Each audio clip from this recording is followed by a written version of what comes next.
Good evening and welcome to the November 3rd Community Preservation Committee meeting. I'm calling this meeting to order, and we're going to start off with our community application workshop. So we have a presentation. Emma's going to lead us in our presentation, so get started whenever you're ready, please. Will do.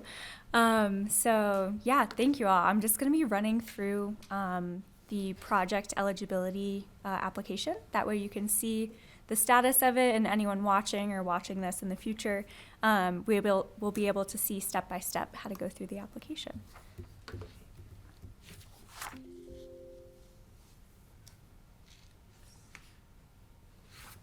Okay.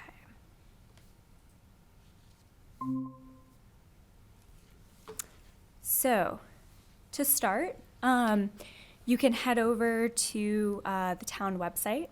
And from here, you can find the Community Preservation Committee webpage. And then once you're here, you're going to want to go to Forms and Documents. And then the first thing you'll see on this webpage is this big button talking about the online application being live. So we'll click on that.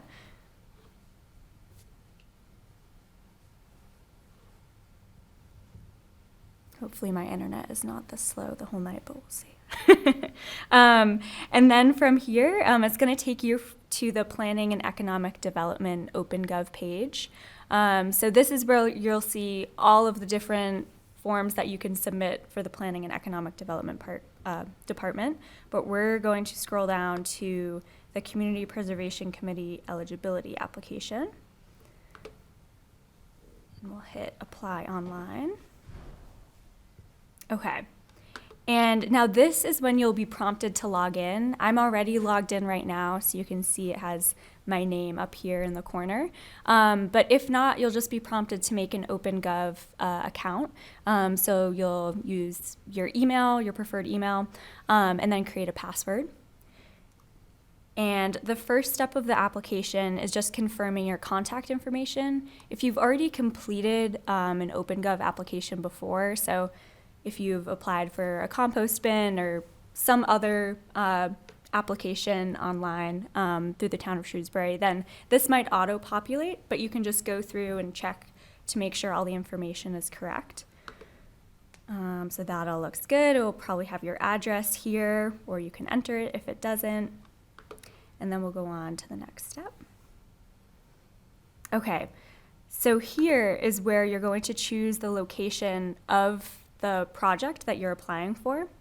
So tonight I'm going to be using a sample project that the committee will hopefully eventually see, but for the purposes of tonight, don't pay attention to the details that I'm using. They're all made up, or most of them. So we're gonna use 150 Maple Avenue. And if you've used OpenGov before, you know that what's great about this is it will just auto-populate the property owner information, and you can double check all of this information, the zip code. And then once that looks good, you'll go on to the next step. Okay, so here you're going to just put in a little bit more information about your project. So the first thing is the name of your project.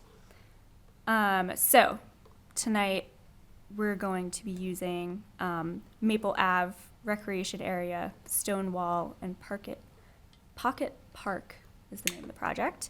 And we're going to say, yes, we do have a co-sponsor. And once you hit yes, you'll see that a few more questions pop up about the co-sponsor. If you don't have a co-sponsor, you would just hit no and move on to the next question.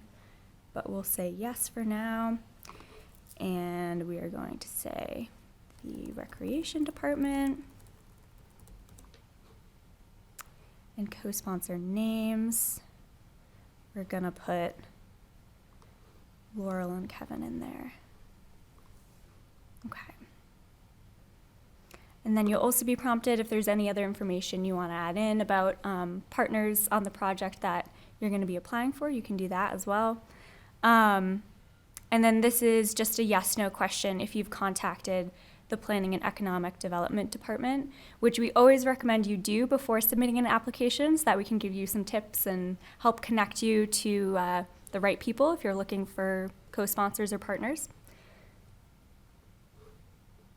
And we'll go on to step 4.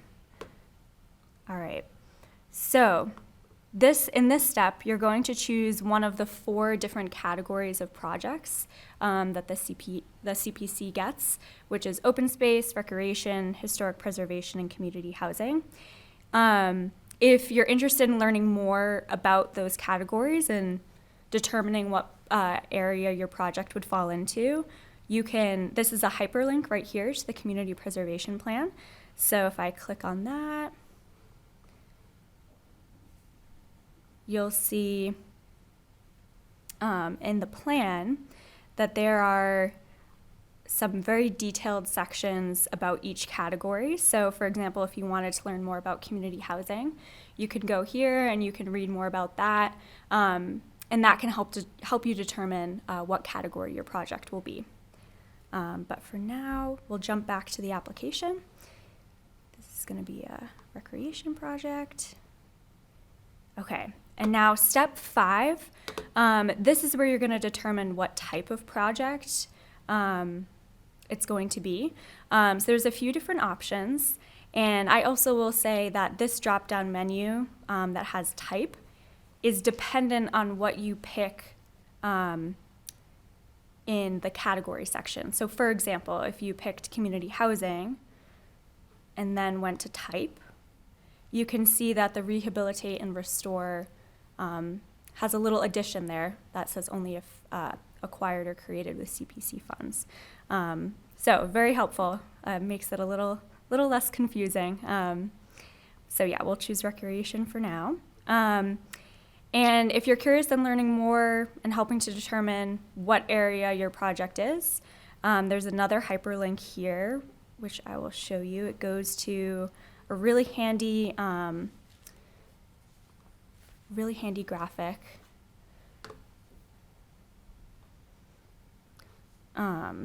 So this is helpful to see what type of projects are allowable with CPC funds. So you can check that out.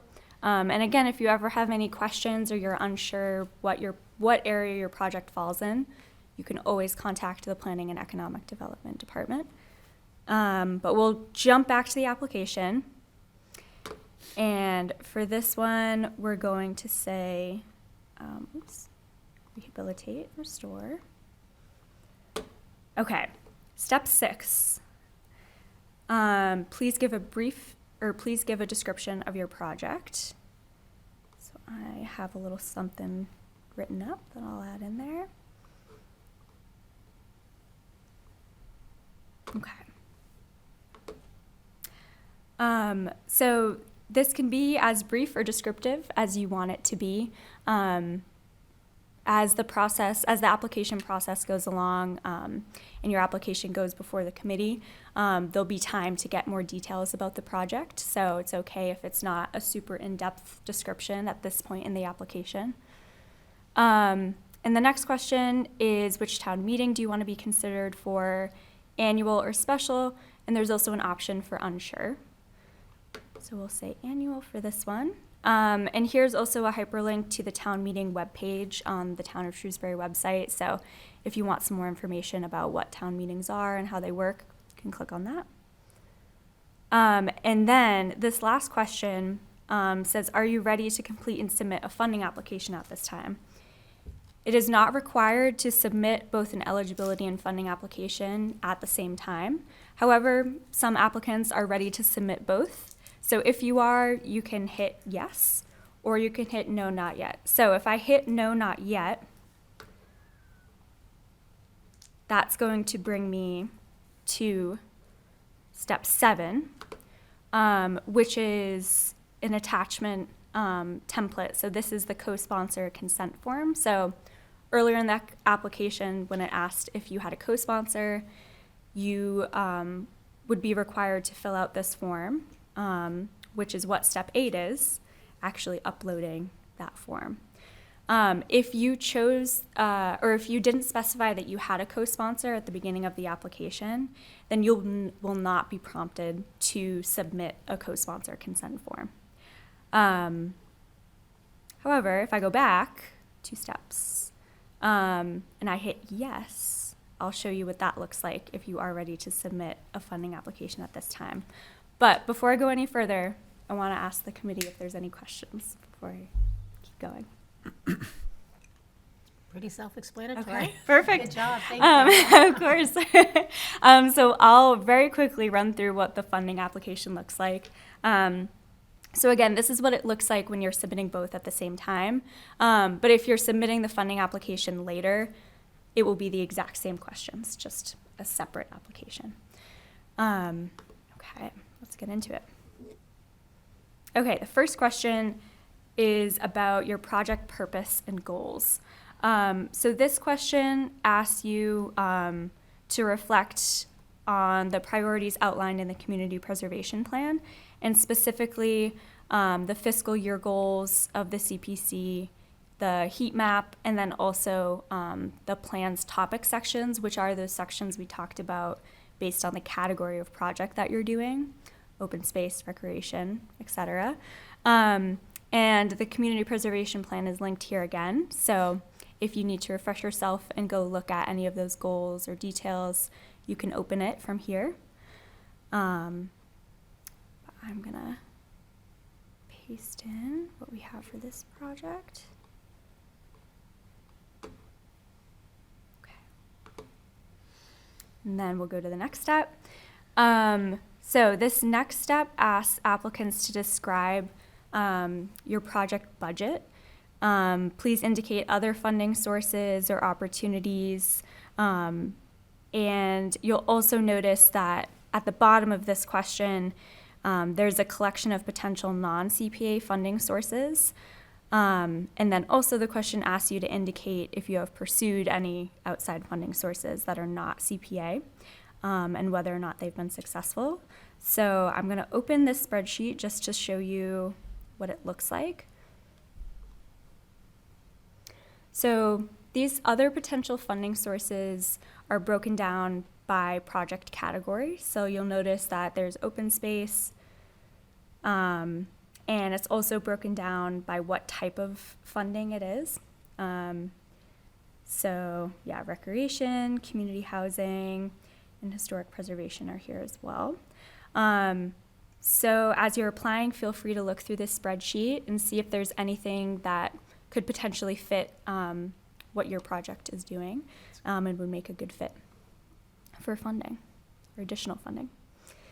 Okay, hopping back to the application, I'm gonna add in this answer.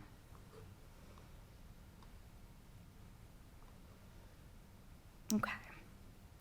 And again, this doesn't have to be like super in-depth. There will definitely be times that, the committee will ask for, will ask any questions they have if they do have any questions about budget. But this just gives an overview of what the ideal budget for the project looks like. Okay, next step is implementation. And in this step, you're going to identify the project manager, which will be the main point of contact for the project, and also include a description of their experience and ability to see the project through to completion. And as well, you identify any other project partners that you have and what their responsibilities would be for the project. So in our case, I have Kevin and Laurel as our project managers.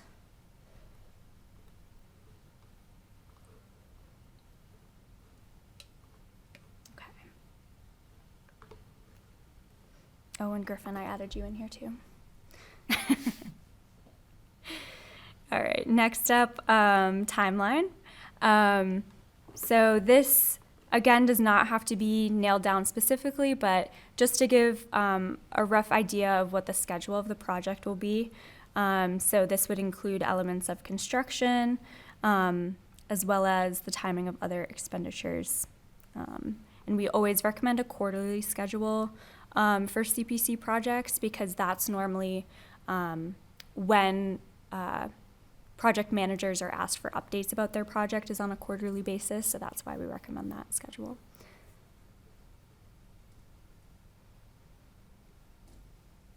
And I'll also note, might be useful to know for anyone applying, typical CPA grants are 2 years in length, and then you can ask for extensions, but typically that's the timeline of the grant rather.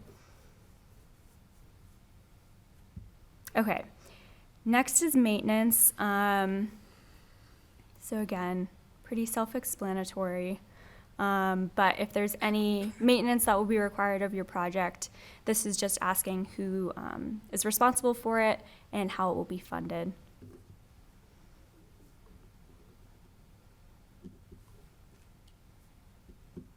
Okay, next we have external approvals. So this is where you would talk about if there's any permits or approvals that are needed for the project to go forward. And again, the Planning and Economic Development Department could help you determine if there would be any needed. So we're always a resource for that. And then the next section just asks you to note if any of the following boards or committees have endorsed your project. And then we also have a question here about if there's anything else that you would like to share about the project. There's a box to do that as well. Right.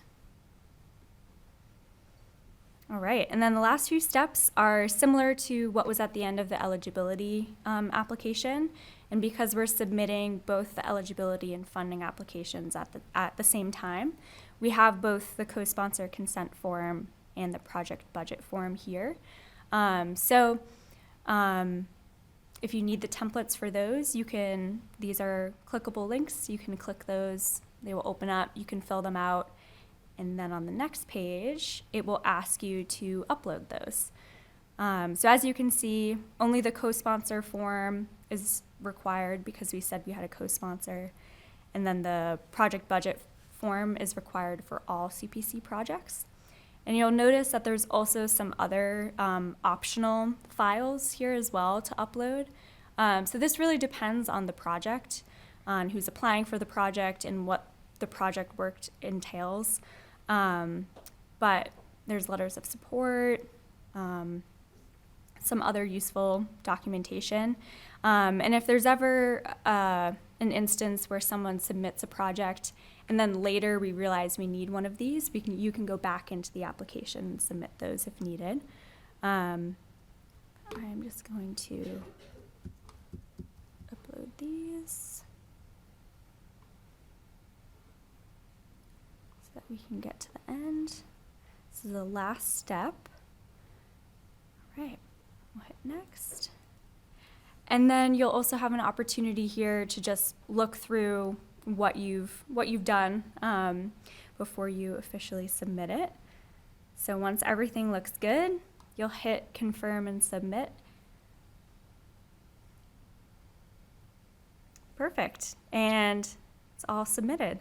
So once you submit an application, you'll be hearing probably from myself or maybe Griffin, someone in the Planning and Economic Development Department, and we'll get back to you with any other information we may need from you before we bring it to the committee. So are there any questions about the application process?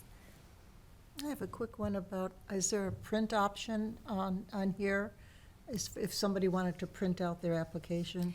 Yeah. Or do they go into their computer to do that? So the OpenGov system, it catalogs the application. So at any point you can go in and you can look at what you've submitted.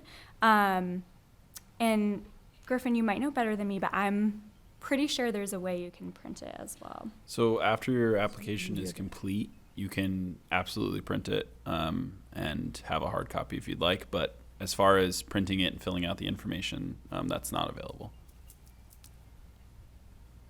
but it's always here online on your account. And you can also contact Planning and Economic Development Department. We're happy to print it out for you, send it to an email. absolutely. If you can't figure it out, give us a call or email us. Anyone else? Yes, on the main site, Mm. can you search to get to the link itself? On the town of Shrewsbury In- in- site. The ta- Instead of Yes. going from here to here to here, it's like if I put CPC in the top. Yes. Does it get me to a page that then You would need to gives me one of those links? fully spell out Community Preservation Committee eligibility form, I believe. But That's kind of a mouthful. yeah, it's kind of safeguarded, so that way if you search, although it does bring you right to the forms and documents as soon as you submit Community Preservation Committee. Yeah, I'm just trying to think of an easy way to get there. Yeah. So Yeah. the easiest way is actually if you go to the main page for me, Emma. All forms, if you submit for any application, if you scroll down a little bit and click on that traffic cone for service requests, you can eventually, I believe it's in the test phase currently, but it will be in the Planning and Economic Development section.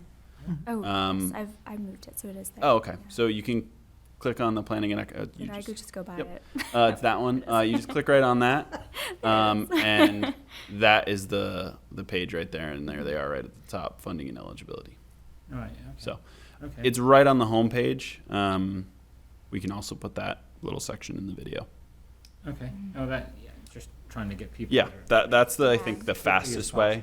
possible. The least amount of clicks is that. So. And you Definitely, have to create an account to utilize this, Correct. Yes. okay? Yep. The list of values for the properties that you had listed, are those just all town-owned properties? No, not just town-owned. It's Okay. it's the whole town. You can So- type in any address in the town of So I Shrewsbury. could put in Melanie's address. Yes. Correct. Yep. You're all Absolutely. welcome. Do a project on her lawn. Okay. Can you go to a page that has one of your hyperlinks on it? Sure. Actually, I'll open this back up. Okay. Let me get to one real quick. I'm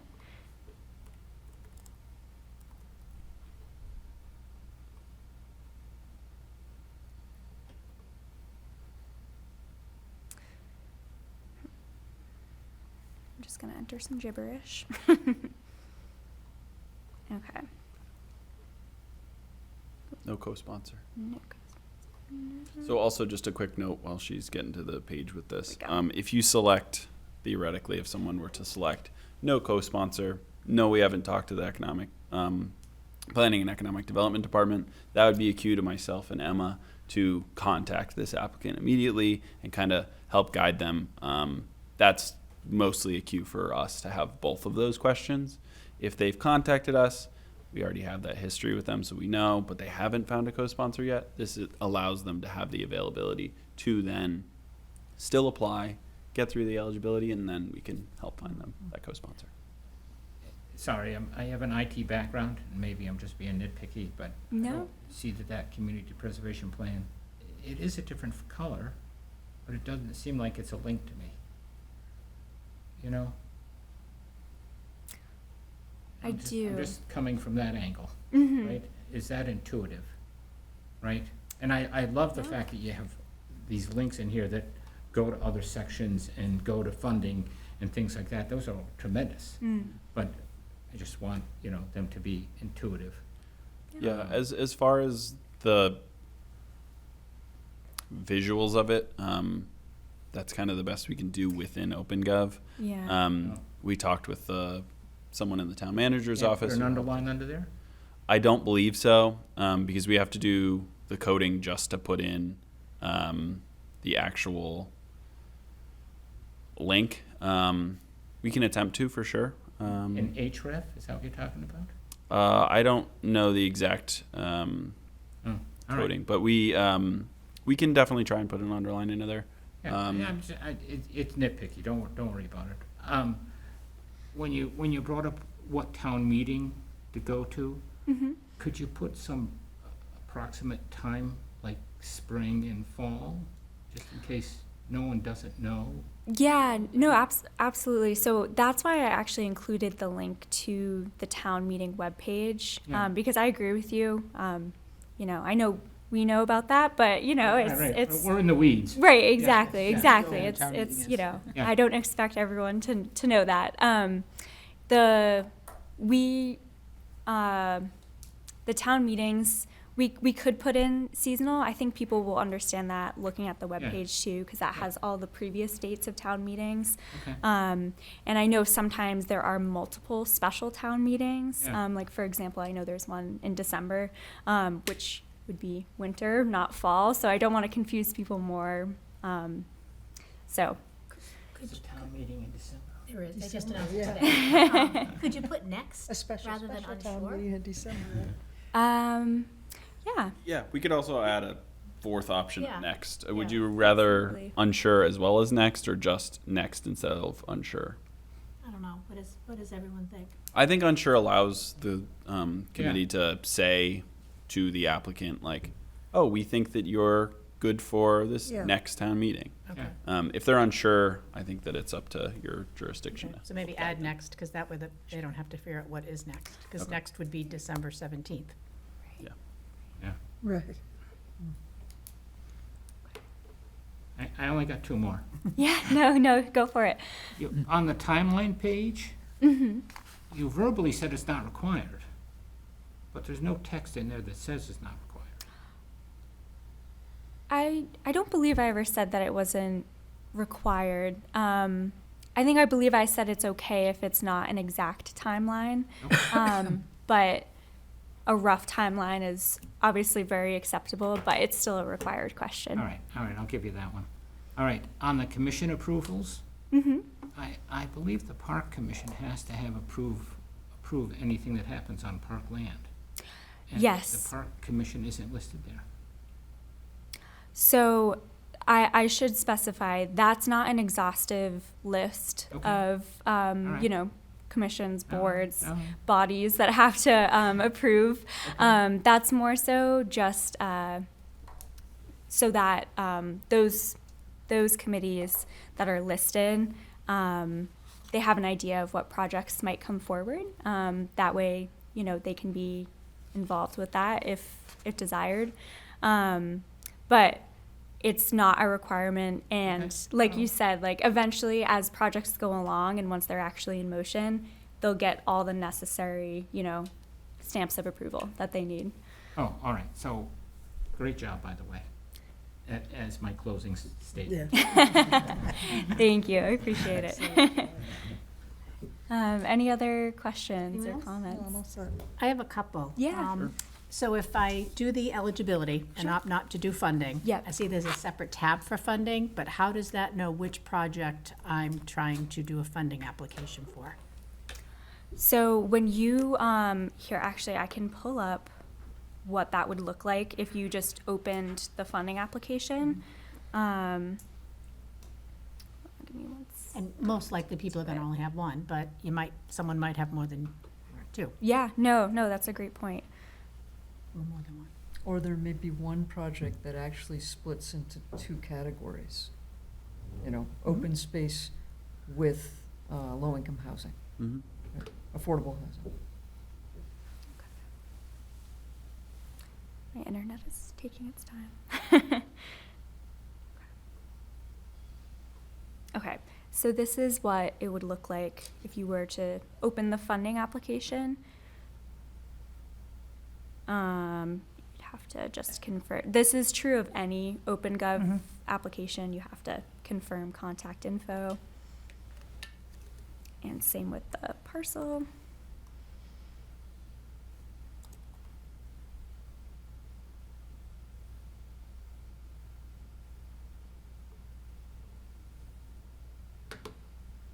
And then it jumps right into project descriptions. So the project name is how we would flag that it's the same project. Okay. On on our end as well as the applicant's end. So that could be tricky, though, if something's capitalized in one and not capitalized in the other.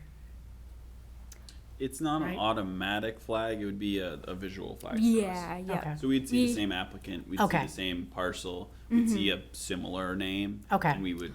So that's we done would manually? flag it. Okay, perfect. So I don't Right, have to yeah. worry about what I capitalized and what I didn't. No, no, you're Alright. good. One other question, under things like purpose, are there any examples that people can refer to see what is what has been done in the past and what is the language we're looking for? Yeah, absolutely. That's a great question. So actually, all of the eligibility applications and funding applications that have ever been submitted to CPC are on the webpage. So if you're looking for specific examples, you can go online and find a project, maybe one that's similar to the one that you would like to do. You can go online and you'll be able to open those eligibility and funding applications and look at what past applicants have used for their project purpose. Should we have a link, is there a link there to past applications that people might? Not directly in that question, no. There is a link to the community preservation plan, which is ideally what we want applicants to be looking at because that's what has the specific fiscal goals that the committee has brainstormed when they update the community preservation plan. So ideally, that's where we'd want applicants to be looking for inspiration for their project purpose and goals. But by all means, the past applications can also be referred to for inspiration. Someone would have to know that they exist, though, in order to know that that's where they can go. Yes, that is true. It's all on the CPC webpage. It's very user friendly. There's a separate webpage for each project.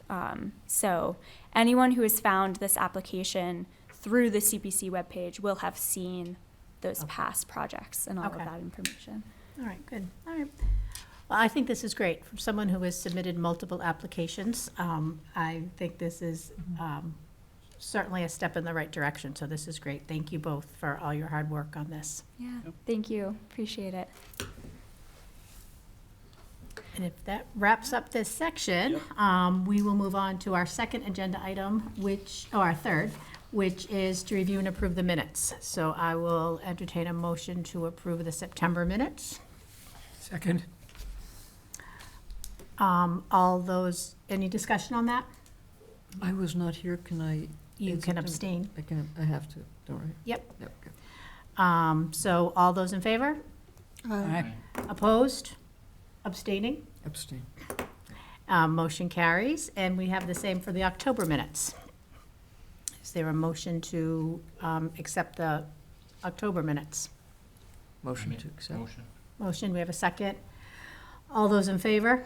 Aye. Opposed? And I will abstain because I was not here. And then I don't believe we have any bills, but can staff confirm that for us? Confirmed, no bills. this No month. bills to pay. Our next section then is our staff report. This will also be very short. We don't have anything to report this month, so check back Excellent. next So month. moving right along. We do have some action items, though. We have received a project extension request on the Arrowwood playground design as well as the townwide playground assessment. So I believe Kevin shared some information with us, which we all have. Does anyone want to give us an update? Yeah, I can give just a brief synopsis of what Kevin shared in case anyone hasn't gotten a chance to look at the letter he And for submitted. the record, he offered to be here, and we said he didn't have to. Yes, thank you, Kevin. Yes. I hope you're not watching, but if you are, thank you. So the first one is for the Arrowwood Playground Design Project. So as all of you know, the Arrowwood Playground Project, actually having a new playground, was approved in May of 2025 as a CPC project. And they're still finalizing the design, which is why Kevin is requesting that funds be extended on this project to accomplish that while they move forward with the Arrowwood Playground project. The next project is the town-wide playground assessment and Edgemere playground design. as part of Kevin's update, he did say that the playground assessment has been completed, and that's actually in the project updates folder, which is in this meetings folder. It's attached in there. So if you go to that project, you'll see that, I forget how many pages, it's a lot of pages, but that's the complete townwide playground assessment. However, the second aspect of that project, the Edgemere Playground design, is not completed yet.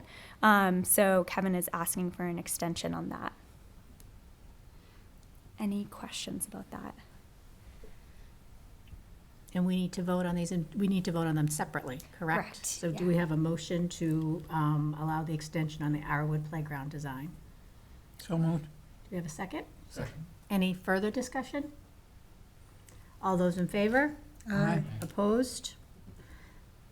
Motion carries. And on the townwide playground assessment and Edgemere Playground design, do we have a motion to extend? Motion. Do you have a second? Second. All those in, further discussion? All those in favor? Aye. Aye. Opposed? None. Motion carries. Excellent, thank you. Our next agenda item is a annual report that we submit to it's called the CP3 report, and we submit this annually to the State Community Preservation Commission. And this was provided for us when we came in, so probably haven't had a chance to take a look at it. So do you want to give us a little bit of an overview on what it is? Yeah, absolutely. And I also want to specify before I get into the weeds a little bit, there's no action required on this report from the committee. This is more just administrative and just to give an update to committee members that the CP3 report was submitted as it is annually, and what that actually entails. So like Kathy just shared with us, the community preservation project reports is an annual and mandatory web-based submission that we submit to the Massachusetts Department of Revenue. So all community preservation act committees in the state are required to submit this. And the report requires communities to detail all new CPA-funded projects approved in the previous fiscal year, as well as update the completion status of past CPA projects. So the reasoning behind submitting the report is that it helps the state account for their annual distributed matching funds, which an update on that, the state matching funds for this next fiscal year, or this fiscal year we're in, fiscal year 2026, will be announced on November 15th, 2025. So we'll have our eyes peeled for that. And getting into the actual report, you'll notice in the memo that there's 7 CPC projects that are listed out, and those were all approved in fiscal year 2025. And I also just wanted to go over the project closeout process a little bit, because 2025 marks the first year that CPA grants are expiring for the town of Shrewsbury. So this is our first time going through the process and understanding what that means. So as of right now, when a project is ready to be closed out, CPA grant recipients will start the closeout process by filling out a CPC project closeout form, which all of you have seen in past meetings. I know we voted on a few project closeouts before. So as you know, the form asks for basic contact information, financial details, if there's a possibility of CPC signage at the project site, feedback on the grant process, and then finally it asks for a final version of any deliverables, if there are any, as well as photos of the completed project.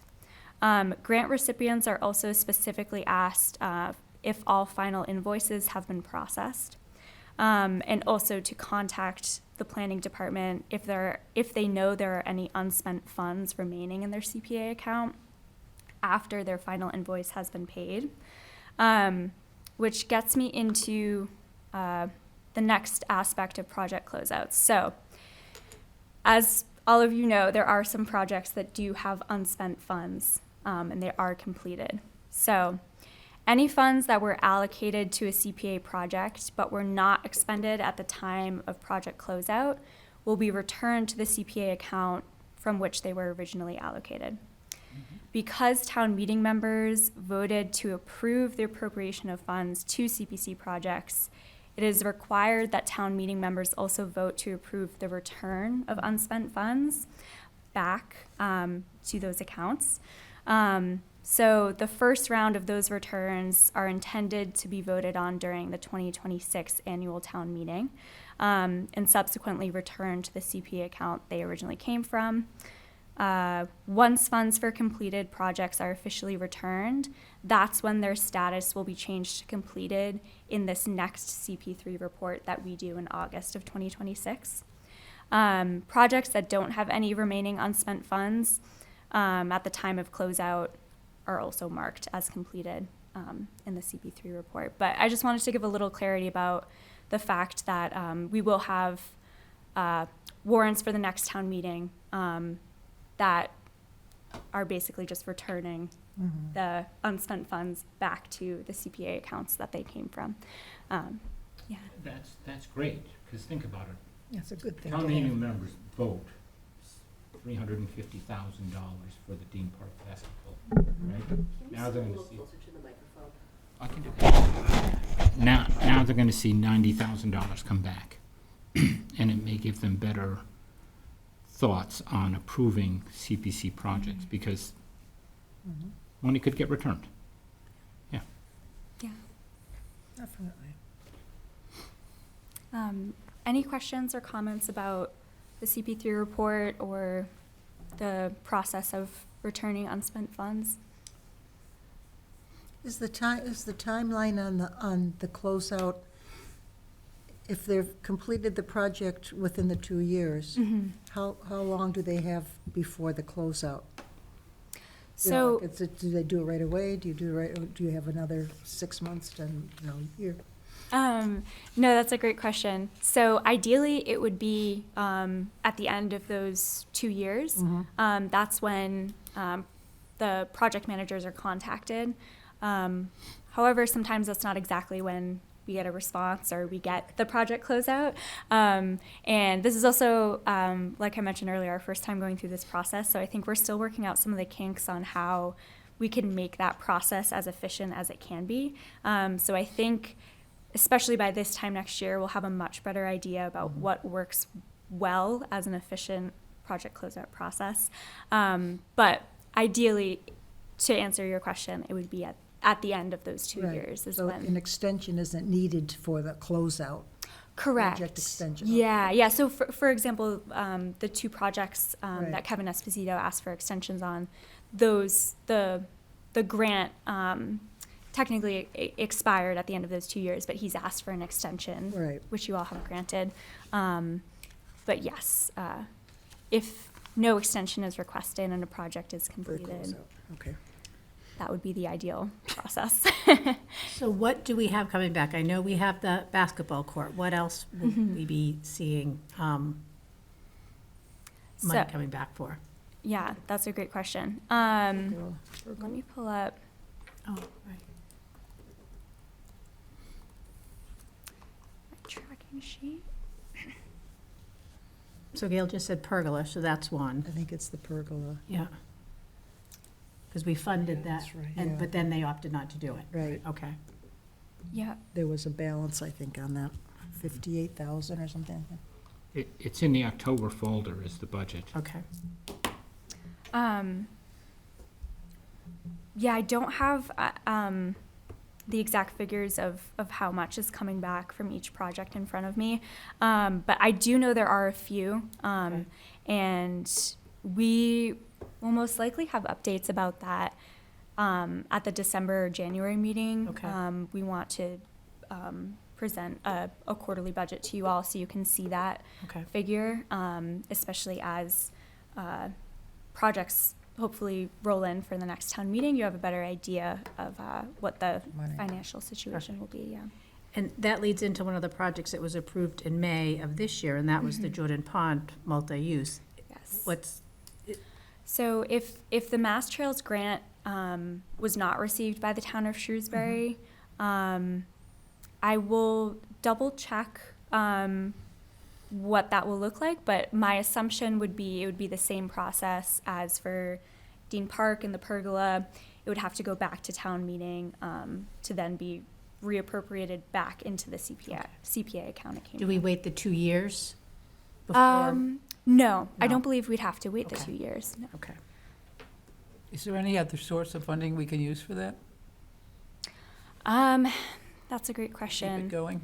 I don't know off the top of my head, but hopefully that would be great. That's But why I don't wonder know. if we should keep it open, because if someone else has funding, Yeah, discuss that at another meeting. I know. Yeah, I know. The planning department was technically the applicant on that project, so that's something that I can get more information Okay. about, and we'll definitely provide an update once we have one on what that's going to look like going forward. Perfect. Any further questions on our CP3 report? All right, seeing none, then we have a schoolhouse project update report, which was in our folders, although the other one was too, but just as of today, so. Any update on this for us, other than what's in front of us? No, so this was a correspondence received from the Shrewsbury Historical Society for the CPC, and it just provides an update on the District Number 5 Schoolhouse Feasibility Study Project. And the update is that the Shrewsbury Historical Society has selected an architectural firm for the work, and they anticipate that it will be completed by November 24th. So the letter was more administrative because it was asking for a vendor account to be created so that whenever the project is completed, the invoice can be processed quickly, which has been completed. So more updates to come once that work is done. And did you have anything to add to that, Gail? No, just from my understanding, they're very pleased with the progress that's being made, and hopefully they'll have it coming back to us for some more funding. But they have gotten outside funding as well, so Good, Oh, good. they're very on top of it. excellent. They've got a great grant writer in that society, so. Perfect, good, good news, thanks for that. I think that wraps up most of our agenda with the exception of our next steps. And I know a big part of our next steps is, are there, any eligibility requests coming in? I know we have a few from the town that we may be seeing hopefully sooner rather than later, just to give us a little bit of time to sort through them. But anything you want to give us a heads up on, or should we just wait till they're in our packet? I think one thing I'd like to add just for applications is that for consideration for the 2026 annual town meeting and for anyone watching, we would recommend that you submit eligibility and funding applications by January 2026, so that way the CPC has plenty of time to look over the applications. And I should say that the CPC meeting in January is January 5th, so the beginning of January. Eligibility applications can be submitted anytime, but if you are aiming for consideration for annual town meeting, I would aim for January. Applications submitted after this can still be considered for annual town meeting, but it will require a special vote by the CPC to ensure that that project will be able to go through the process it needs to for town meeting consideration. And how much before town meeting do you have to get it to the select board for it to be on the warrant? Because there's going to be a drop dead date there, right? There is, and And we don't know when town Don't meeting is, know. so that makes it hard. yeah, it does. I think January, out of an abundance of caution, is what I would recommend, just so that way there is enough time for CPC to deliberate and vote, and also to send it off to the select board and the finance committee for their votes as well. And we do have the Housing Authority request that went in last spring that should be all ready and prepared to go forward with that, right? You don't need Yes. anything else on that? Absolutely. Not that I know of, but definitely you will be contacted if there's anything else. Good. Does anyone have anything else? Our next meeting is then December 1st? Yes, Okay. that is correct, December 1st. And that will be here in the select board's room at 7 PM. Okay, then we will see everybody on December 1st here. And with that, I will entertain a motion to adjourn. So moved? Do we have a second? Second? All in favor? Aye. Aye. Aye.